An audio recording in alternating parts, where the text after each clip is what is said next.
रविवार पखाड़ बेला सहित से आज आनी पियाज साई आ ता सहित छतु पियाज साई सहित आलू दुईटा पकाई पियाज टी पकाई भाजीदेले खाଇବା तो पूरा जमी गला पखाड़ भात को ता सहित पुणी छतु आज अच्छी एटी देखो पानी फल आनी पानी फल आउ कि ना थी मत निहाती जनइबे आमर एपटे पानी फल ही कहती मत तो भारी भल लगे पानी फल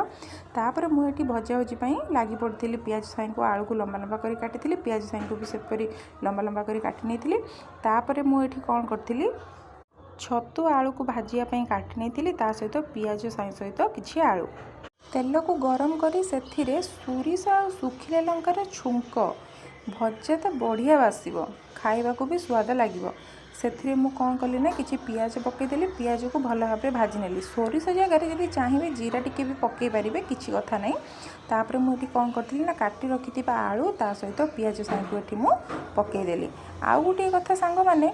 पियाज साईर भजा को आलू आ छतु भजा भाविली पेटे नातिकी आज पखाड़ खाइबी जहाँ होची हो हेले मो भाग्य तो खराब पियाज साई सीना मिलगला हेले पखाड़ भात मिललानी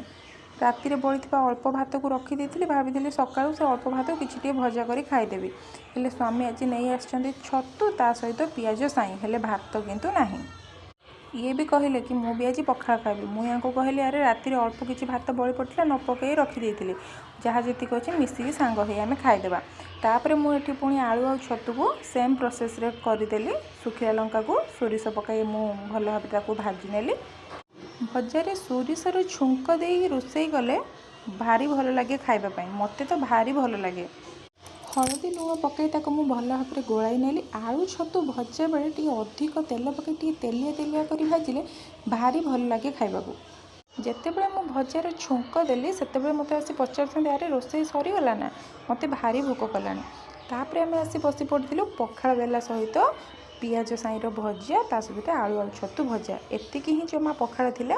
जहाँ जी हो आम दीज सांग ही एतिकी आम खाईदेबू ताहित टी मुझे दही पकई नहीं स्वामी कहले कि नाई आउ टे अधिक दही पका मुझे कहली ना बेसी अधिक दही खाली पुणी ठंडा हो मु कम दही पकई आउ अल्प किसी दही रखिदे ताहित किसी लुण पकई भल भाव में गोई नहीं आउ हाँ ये पखाड़ सोरिषर सुखिला लंका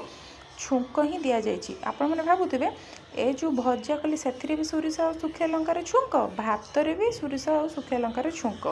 मत भारी भल लगे सुखिला लंका सहित सोरिषर छुंकटा से मुझे नहीं जाइए।